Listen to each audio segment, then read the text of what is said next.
Il est exactement 6h55 locales, dimanche 6 octobre 2019, quand l'avion présidentiel en provenance de Rome en Italie foule la piste de l'aéroport international d'Endjili. Au bas de la passerelle, le couple présidentiel est chaleureusement salué par un comité restreint d'accueil composé essentiellement de quelques proches collaborateurs du chef de l'État, dont son directeur de cabinet adjoint en charge des questions sociales et environnementales et quelques officiers généraux des forces de défense et de sécurité, suivis de la haie d'honneur de la garde présidentielle. À titre de rappel, Félix-Antoine Tshisekedi Tshilombo, qui a axé sa politique étrangère sur une véritable approche de partenariat stratégique au bénéfice de sa population, le peuple d'abord, regagne la capitale congolaise après un long périple diplomatique héro-américain de 21 jours, soit 3 semaines durant, l'ayant conduit d'abord en Belgique pour la normalisation de la coopération bilatérale entre Kinshasa et Bruxelles, ensuite aux États-Unis d'Amérique où le chef de l'État congolais a assisté à la 74e Assemblée générale ordinaire des Nations Unies à New York City. Cela avant de rencontrer quelques investisseurs américains à Atlanta et les dirigeants du FMI et de la Banque mondiale à Washington DC. Et enfin, il a effectué le déplacement de Rome en Italie via Bruxelles pour une escale où le couple présidentiel a assisté personnellement à l'invitation du Saint-Siège à la messe de création par le pape François des 13 nouveaux cardinaux dont Monseigneur Fridolin Ambongo, archevêque métropolitain de Kinshasa, en remplacement du cardinal Laurent Mosengo. Aussitôt la cérémonie d'accueil terminée, le cortège présidentiel s'ébranle vers le centre-ville sous les ovations des Kinois massés spontanément sur son parcours destination la résidence présidentielle de la Cité de l'Union africaine à Kinshasa, Mongaliema.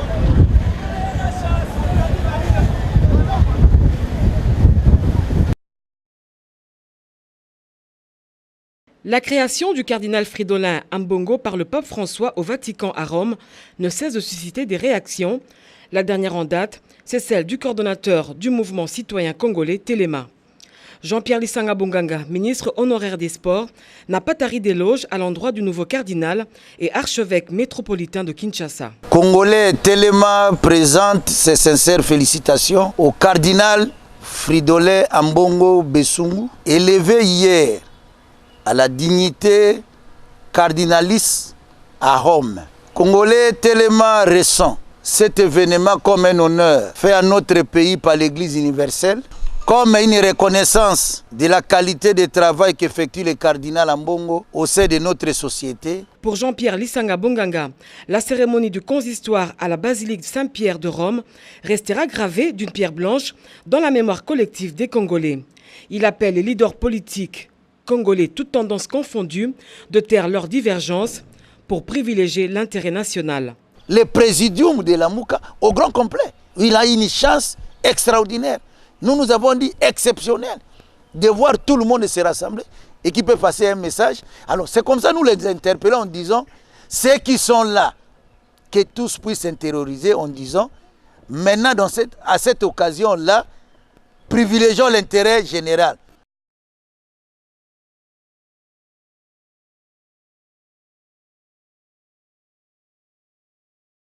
Cet atelier sous-régional tenu à Kinshasa du 2 au 4 octobre 2019 a consisté à débattre et réfléchir autour de la problématique de la conservation de la biodiversité et la protection des forêts en Afrique centrale. Les parlementaires de plusieurs pays de la sous-région réunis au sein de la COMIFA, Commission des forêts de l'Afrique centrale, ont pris la résolution de gérer les forêts d'Afrique avec les réparts en toute responsabilité, en évitant de les détruire en vue d'assurer la vie aux générations futures.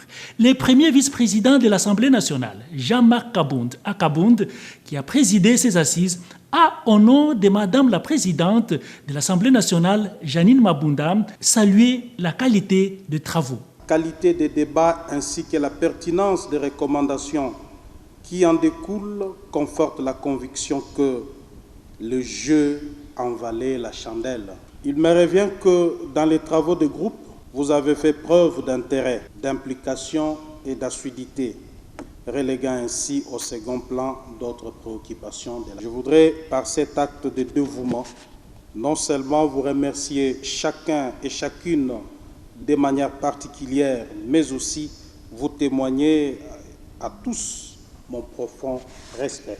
Les participants ont apprécié à juste titre les recommandations formulées, tout en reconnaissant le leadership forestier de la RDC en matière de la biodiversité avec ses 65% des forêts d'Afrique. Dans le cadre du développement durable, nous avons l'obligation de gérer de manière écologiquement rationnelle les écosystèmes, tout en protégeant les intérêts des générations futures. Nous devons être responsables dans ce qu'on appelle l'éco-citoyenneté pour les préserver. 7 pays ont pris part active à cet atelier, notamment la Guinée équatoriale, le Cameroun, le Gabon, la République centrafricaine, le Tchad, le Congo-Brazza et les pays hôtes, la République démocratique du Congo. La province du Mai-Ndombe doit contribuer à l'émergence du pays et non rester à la traîne. Les élus nationaux de cette province ont fait part d'un certain nombre de préoccupations au vice-premier ministre, ministre du budget, Jean-Baudouin Mayomambeke. Préoccupations liées au désenclavement de cette province, aux difficultés techniques liées à la paye des agents et fonctionnaires de l'État, spécifiquement à l'endroit des personnels de la santé et du domaine de l'enseignement. Il nous a rassuré de sa volonté à faire en sorte que tout marche très bien. En ce qui concerne le budget, il nous a recommandé auprès des techniciens pour que nous puissions travailler. Et en ce qui concerne le problème de la paie, il nous a rassuré qu'il va suivre ça pour qu'il y ait une solution dans un délai relativement court. La Chine et ses hommes d'affaires s'engagent dans un partenariat pour apporter un plus dans la rénovation des infrastructures. La société Shanghai affiche sa volonté justement dans la rénovation des infrastructures et outils de l'État congolais à l'image du service national des approvisionnements et imprimeries. L'objet de sa visite, c'est de voir dans quelle mesure il peut apporter son expertise dans la valorisation des infrastructures étatiques. Le Congo est un pays qui est en développement, qui veut valoriser et moderniser ses infrastructures. Donc il est venu pour dire à son Excellence, le ministre, qu'il est disposé à participer, à apporter son expertise. À noter par ailleurs que la délégation chinoise s'est fait accompagner du directeur général des services nationaux des approvisionnements et imprimeries.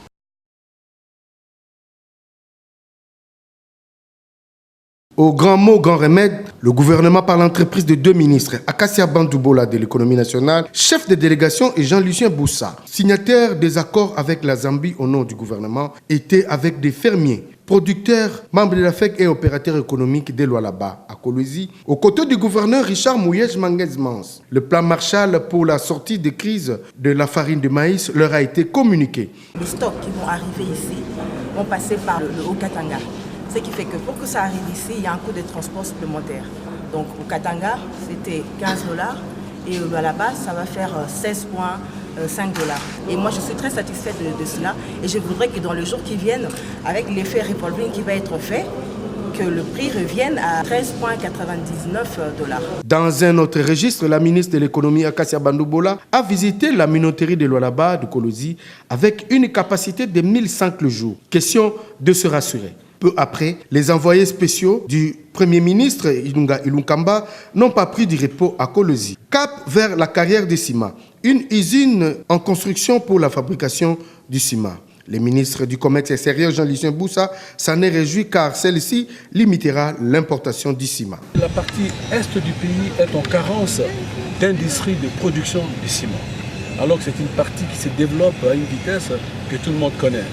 Et donc il était important pour nous que nous puissions passer par ici, visiter la perspective de l'autonomisation du pays de ce point de vue et de la réduction des importations de la dépendance du pays. Cependant, le gouverneur de province de Lualaba, Richard Mouyej Manguez-Mans, a indiqué que sa province a disponibilisé plus de 26 hectares. J'ai eu l'occasion de participer aux différentes réunions. Il faut avouer que l'effet d'apaisement est perceptible au sein de nos populations. Sentiment de reconnaissance vis-à-vis du chef de l'État. L'objectif, c'est l'assouplissement des prix. Nous devons cultiver chez nous aussi. Cette visite à Kolwezi a permis aux 2 membres du gouvernement de s'imprégner des réalités de Lualaba. Madame Aminata Sow, à la tête d'une délégation de la Banque africaine de développement, section agriculture, est venue échanger avec le ministre du Développement rural, Guy Mikulu Pombo, sur les questions concernant le développement à la base et lui a annoncé un nouveau projet ProADER qui va remplacer les projets PADIR bouclés. Et son coordonnateur était de la partie. Avec le nouveau projet, Madame Aminata Sow, chargée des produits agricoles pour le compte de la BAD, RDC, a plaidé pour la facilitation de certains préalables en vue d'éviter le retard dans l'exécution. La numérisation des services dans ce secteur a été évoquée. À ses premiers contacts, le ministère de la BAD s'est dit satisfait de la vision du ministre Guy Mikulu Pombo qui place le route en priorité avec les systèmes de cantonnage manuel pour la pérennisation et la stabilité de ces infrastructures. Le féliciter pour cette nomination et aussi lui faire part de la stratégie de la Banque africaine de développement en matière de développement de l'agriculture et du développement rural. Donc nous avons présenté à son Excellence l'étendue des interventions de la Banque africaine de développement dans le secteur du développement rural. Nous avons vraiment beaucoup apprécié les orientations et également les options que son Excellence est en train de mettre en œuvre et en place afin que la question de l'entretien permanent des pistes rurales soit réglée. Ce sont là les assurances que Aminata a obtenues du patron du développement rural, Guy Mikulu Pombo.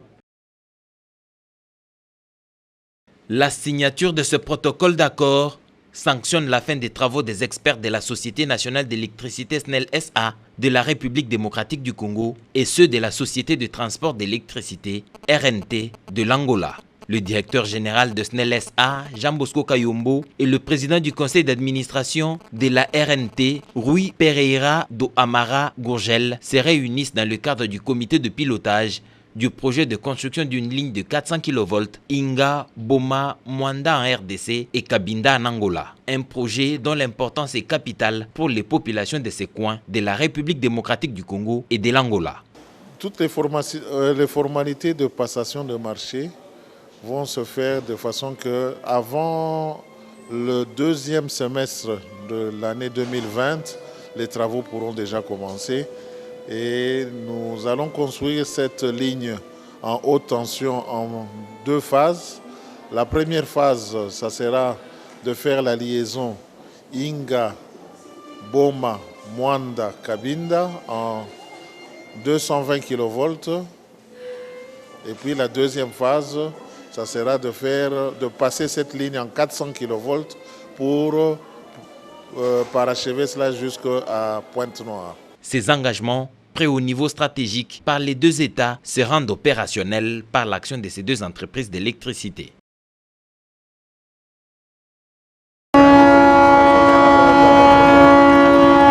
À l'aller ce samedi 5 octobre 2019 à Matadi, comme au retour le dimanche 6 octobre 2019 à Kinshasa, la capitale, le train express a éveillé la curiosité de paysans qui n'ont plus revu ces moyens de locomotion voilà plusieurs mois. Les marchands ambulants qui voient leurs produits écoulés en quelques minutes n'ont qu'un seul désir, que la société commerciale de transport et des ports augmente le nombre de voyages pour leur permettre de nouer le 2 bouts du mois. À chaque gare, notre caméra fait une observation.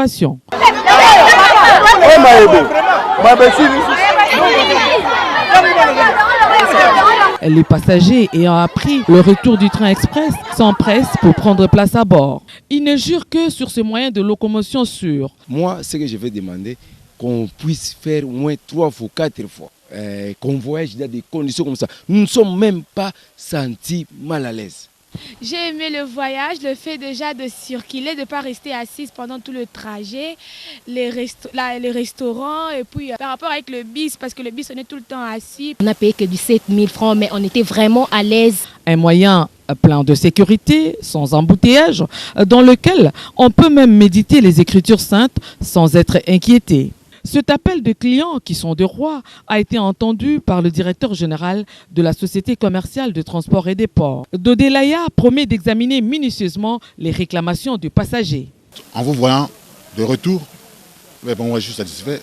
La SCTP a reçu mission du gouvernement d'assurer la mobilité de la population en sécurité. La simple raison qui peut justifier que nous puissions être à une rotation, c'est le nombre de locomotives. Il faut signaler que nous avons présentement 3 locomotives en Afrique du Sud, aux couleurs de la CTP, qui ne cherchent qu'à être récupérées. Ayant la conviction que son Excellence, Monsieur le chef de l'État, Félix Antoine Tshisekedi, et l'ensemble du gouvernement est en train de nous accompagner. Quitté à 7h30 du matin, le train express a regagné Kinshasa, la capitale, en toute sécurité, ce à la grande satisfaction de passagers et des responsables de la Société commerciale de transport et des ports d'une part et du gouvernement de la République d'autre part. Parmi les voyageurs qui ont pris place à bord de ce train luxueux, Patrick Kachala, Junior Kufunzuka et Angèle Mabiala Landou pour la radio-télévision nationale congolaise.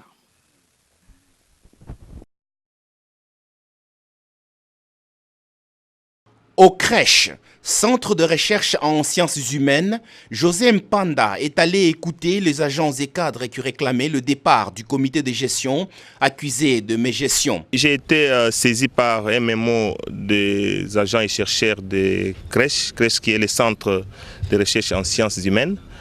Ils ont demandé qu'on puisse carrément changer le comité de gestion des crèches. En tant que responsable, on ne peut pas prendre une décision activement. C'est ainsi qu'avec mon équipe et le secrétaire général, nous avons décidé que nous puissions recevoir les 8 chefs de département et ensemble, comme ils veulent que ce soit les centres soient dirigés par les enfants maison, nous allons pouvoir étudier d'une manière objective demain à mon cabinet de travail les conditions pour voir éventuellement qu'est-ce que nous devons faire en tenant compte réellement de la loi. Bien avant le crèche, le ministre de la Recherche scientifique et innovation technologique s'était entretenu avec le partenaire japonais venu dans le cadre du projet de la télédétection avec le CNT, Centre national de télédétection, à qui il a promis son implication totale pour la réalisation de ces projets si importants pour la République démocratique du Congo. José Mpanda Kabango a aussi rencontré la délégation du groupe d'experts pour la transition de l'économie numérique. Les experts, disons, de la République, qui sont venus nous voir pour nous permettre de transiger vers l'économie numérique. Ça veut dire quoi? L'économie numérique, ça veut dire qu'il faudrait que tout ce qui doit se faire au niveau de la République doit être numérisé. Le ministère de la recherche scientifique, c'est un ministère transversal. C'est un ministère qui doit s'occuper de tous les autres ministères. Ayant les notions des bons voisinages, le ministre de la Recherche scientifique et innovation technologique n'a pas manqué de fêter sa nomination avec ses voisins militaires et leurs épouses du camp Ndolo après avoir prié avec eux à l'aumônerie du même camp. Signe pour lui de reconnaissance des bonnes relations qui les ont caractérisés dans leur cohabitation.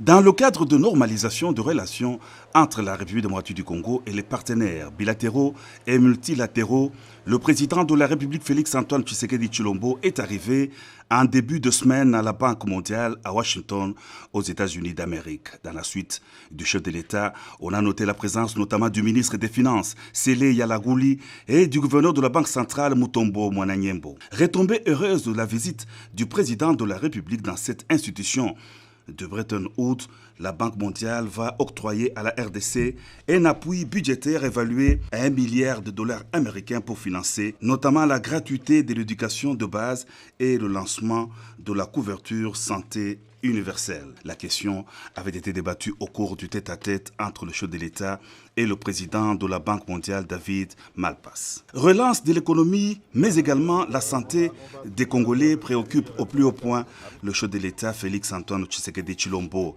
À Atlanta, où il s'est rendu en compagnie de la première dame Denise Nyakero Tshisekedi, le président de la République est allé au centre du département de la santé et des humanitaires, une institution américaine de riposte et de prévention médicale. Elle se charge également du monitoring des cas des maladies endémiques endémiques dont le virus Ebola et la poliomyélite en RDC. Ce centre américain s'est engagé à travailler en collaboration avec les experts congolais dans la lutte pour éradiquer ces maladies. Les docteurs Mouyembe et les basketteurs de renommée internationale NBA Mutombo Dikembe ont été dans la suite du président de la République au service américain de riposte et de prévention médicale. À Atlanta, le couple présidentiel a par ailleurs déposé une couronne de fleurs devant la crypte du docteur et de Madame Martin Luther King.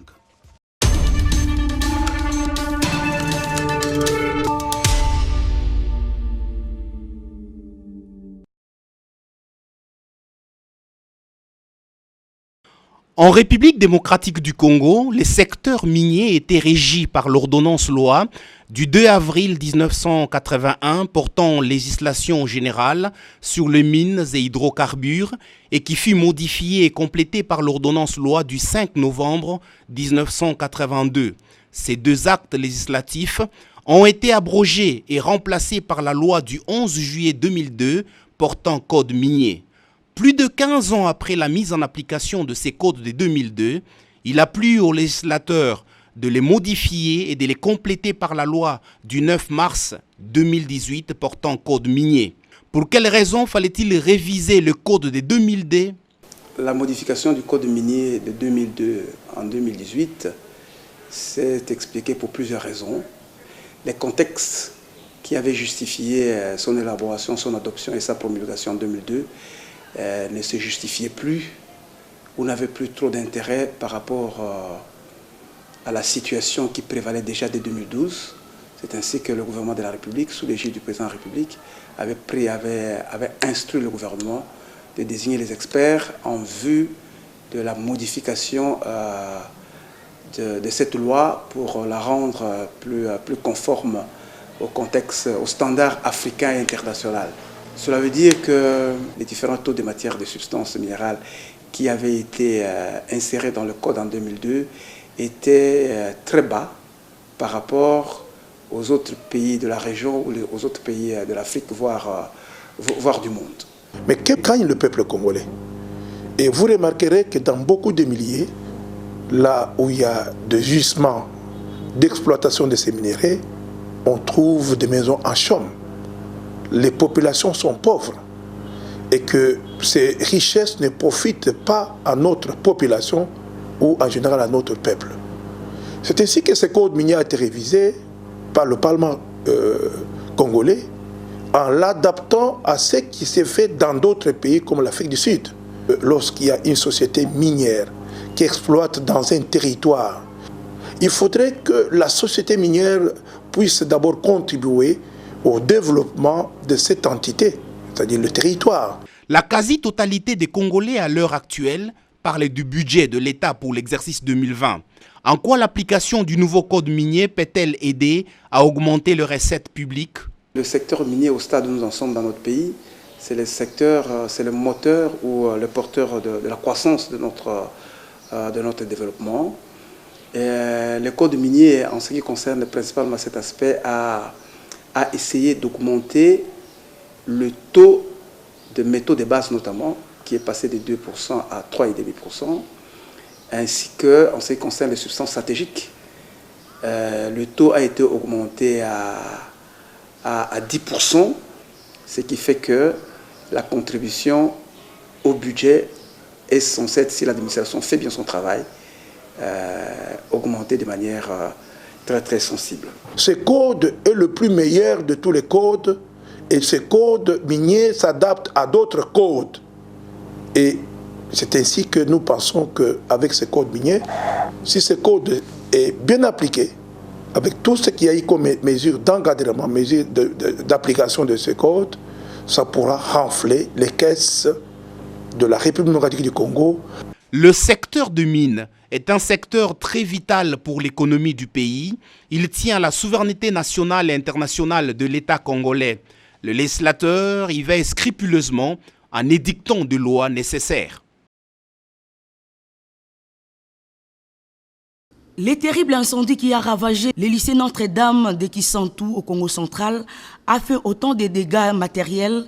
Ce sont des classes de 4e et 6e des humanités qui ont été affectées. Si on ne déplore aucune perte en vie humaine, les bâtiments abritant la direction du lycée Notre-Dame a été dévoré par les flammes. 90 machines à coudre, 30 ordinateurs portables et tant d'autres matériels didactiques sont partis en fumée. Le ministre des Relations avec les parlements, Deogracias Kusu Kundibikawa, a été dépêché par le Premier ministre Sylvestre Ilunga Ilunkamba. À la tête de cette délégation, il avait à ses côtés les élites de cette province. Très touché, le ministre des Relations avec les parlements s'est entretenu par la suite avec les responsables de cet établissement de l'enseignement primaire, secondaire et professionnel. Question de leur apporter du réconfort et de réfléchir sur quelques pistes de solutions à prendre. Dès que nous avons appris la nouvelle de cet incendie qui a causé autant de dégâts sur un bâtiment aussi historique construit en 1900, et quand vous voyez tout le matériel qui a brûlé dans ces bâtiments, c'est vraiment catastrophique. La délégation qui a été reçue dernièrement par le Premier ministre, le Premier ministre a décidé, au nom du Président de la République, d'envoyer le ministre des Relations avec le Parlement pour prendre la mesure des dégâts et surtout pour consoler les sœurs de Notre-Dame de Namur. Demain, lundi, le Premier ministre va encore recevoir le caucus des députés Congo. Nous avons accueilli son envoyé et nous espérons qu'il a réellement entendu les cris d'alarme que nous lui avons adressés et nous comptons sur lui et nous sommes sûrs qu'il répondra d'ici là, puisque les enfants sont en train de chômer. Bien avant, le ministre a pu assister à une célébration eucharistique toujours à Kisantou. Pour rappel, depuis la création en 1900 du lycée Notre-Dame de Kisantou, plusieurs personnalités congolaises sont parties de cet établissement de l'enseignement primaire, secondaire et professionnel. Suite aux pratiques qui tendent à anéantir l'effort que fournit le président de la République pour l'assainissement de l'environnement des affaires. Au-delà des taxes légalement payées, qui sont des taxes pour le déchargement d'un wagon à Mweneditu. Parce que tout wagon qui vient à Mweneditu, pour être déchargé, doit payer 80 000 francs à l'entité, sous prétexte d'une taxe de pollution. Ayant payé toutes ces taxes, l'autorité envoie ses agents, ses services, pour réclamer à cette dame-là, qui est opératrice dans le secteur pétrolier, de lui remettre encore un fût de 200 litres. Et nous lui avons dit, depuis quand un acte puisse être imposé doublement, si le déchargement du wagon a fait l'objet de la perception de la part de vos services de 80 000 pour cette taxe de pollution, on voit très mal pour le même acte de déchargement que vous envoyez vos services réclamer 200 litres. Et nous nous sommes dit dans quel pays où les taxes se payent en nature.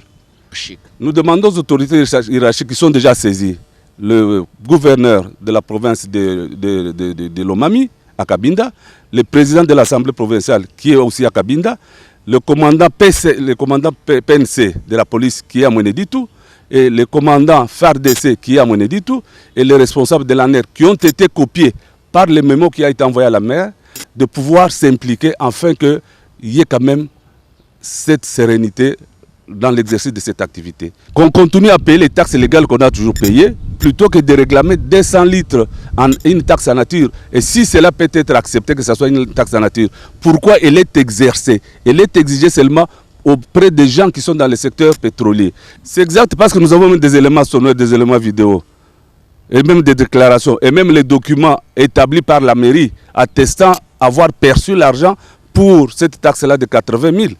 Et pour les filles, la dame a refusé à tel point que tout ce que vous allez voir sur les vidéos, c'est que la femme était en train de s'opposer à libérer son carburant. C'est comme ça qu'elle s'est imposée et finalement, il y avait interdiction. Parce que la dame a demandé, si vous voulez qu'il y ait interdiction, faites-moi la saisie, un document de saisie, je vous abandonne ma cargaison et moi je rentre en bougement parce que la vie à Mweneditu elle est chère. Les derniers mots, à ce que les autorités qui nous entendent, qui nous écoutent, puissent s'impliquer et puissent donner des leçons à cette autorité-là pour comprendre que nous ne sommes plus dans le temps où il faut tracasser la population et surtout nous sommes dans le moment où il faut favoriser le climat des affaires.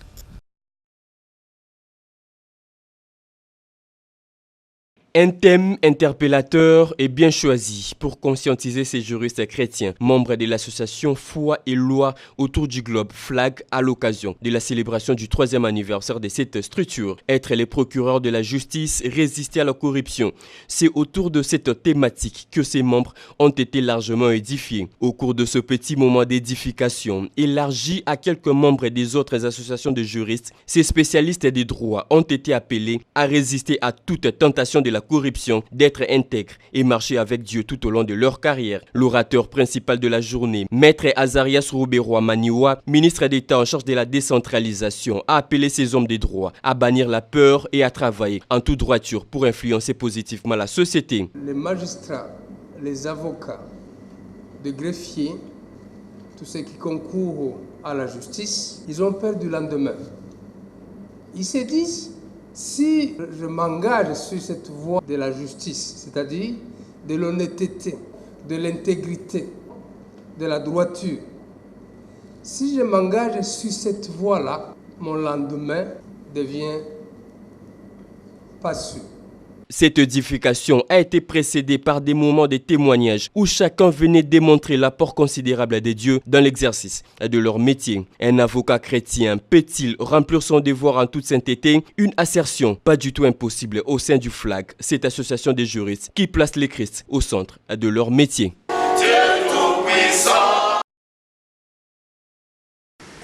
Nous sommes en train de conduire la vision du chef de l'État, qui est celle de faire du tourisme une véritable industrie et un secteur de diversification de l'économie. Nous allons cette fois-ci amener une politique qui va s'articuler sur la normalisation des textes qui régissent notre secteur. Également, nous pensons faire une promotion des activités touristiques et aussi essayer de mettre le secteur du tourisme au jour, c'est-à-dire avec la numérisation qui nous poussera à mettre en place ce que nous allons appeler le e-tourisme en vue d'essayer d'être dans tous les espaces et dans tous les réseaux de communication pour promouvoir toutes les potentialités touristiques que nous avons et enfin développer des partenariats publics-privés afin de faire développer notre secteur du tourisme. Les défis sont très énormes. Cette année, nous sommes en train de poser des jalons. À l'horizon 2023, nous nous fixons un objectif de créer 100 000 emplois et également de mobiliser plus de 600 000 touristes par année. Ce sont là les défis majeurs que nous nous fixons et également accroître les recettes de l'État par le tourisme. La journée de la non-violence décrétée par les Nations Unies est célébrée le 2 octobre de chaque année, journée d'anniversaire de Mahatma Gandhi, de son vrai nom, Mohandas Karamchand Gandhi. Très reconnu à travers le monde et affectueusement appelé père de la nation par les Indiens à cause de sa capacité à résoudre les problèmes grâce à son expérience et à la non-violence, comme l'explique le chef de la chancellerie de l'ambassade de l'Inde en RDC, Samrat Deval. Ethical values which every human should follow. C'est la non-violence et il a vécu aussi pour l'harmonie, ne pas faire du mal à personne. Il venait du Sud-Afrique et du retour au pays, il a vu la condition misérable du peuple indien imposée par les colonies. Ainsi, il va travailler sur la non-violence pour mettre fin à ce système qui détruisait le peuple. Cette lutte pour les droits des peuples indiens a marqué un professeur congolais de l'Académie diplomatique, Adlin Bopongo, qui a écrit un essai sur les grands Gandhi. Il y avait un thème qui est exploité cette année. Le thème c'était What Gandhi means to me. J'ai jugé résumer ce que Gandhi signifiait pour moi dans cet essai. Alors j'ai pris quelques mots-clés qui résument sa vie. J'ai pris le mot justice, leader des idéaux, père de la nation, guide spirituel, et j'ai pris le dernier mot, la simplicité. Il s'y est de rappeler que des défenseurs des droits de l'homme comme Martin Luther King et Nelson Mandela avaient désigné Gandhi comme la source de leur inspiration dans leur lutte pour les droits de leur peuple. La JPRODEPES n'existait plus. L'association des jeunes professionnels de l'UDPS vient de céder sa place à une nouvelle structure dénommée Force Grise pour la démocratie et le progrès social. Cette importante décision de l'Assemblée générale a été portée à la connaissance de l'opinion au cours d'une conférence de presse animée dimanche 5 octobre 2019 par son président Flory Mapamboli. Depuis maintenant plus de 5 mois, nous avons constaté l'existence d'une autre association portant le même nom que la nôtre. Cela crée une confusion dans l'opinion. Nous n'allons pas revenir ici sur les motivations de ce dédoublement et nous étions dans l'obligation de prendre des décisions courageuses qui s'imposent. Les missions et les objectifs restent des propositions scientifiques de grande envergure pouvant bouleverser les choses, pouvant changer la gouvernance dans notre pays, pouvant améliorer même le quotidien de nos compatriotes. Ce qu'il faut retenir, c'est que nous sommes une force de proposition. Et Force Grise au service de l'UDPS et du pays, avec aujourd'hui plus de 1000 membres, va contribuer à la lutte contre les antivaleurs, une innovation et que le critère d'âge pour y adhérer a été supprimé. Vous avez plus de 45 ans. Soyez Congolais entrepreneurs ayant un emploi rémunéré et jouissant d'une bonne moralité, prêt à servir votre pays, eh bien, votre place est garantie.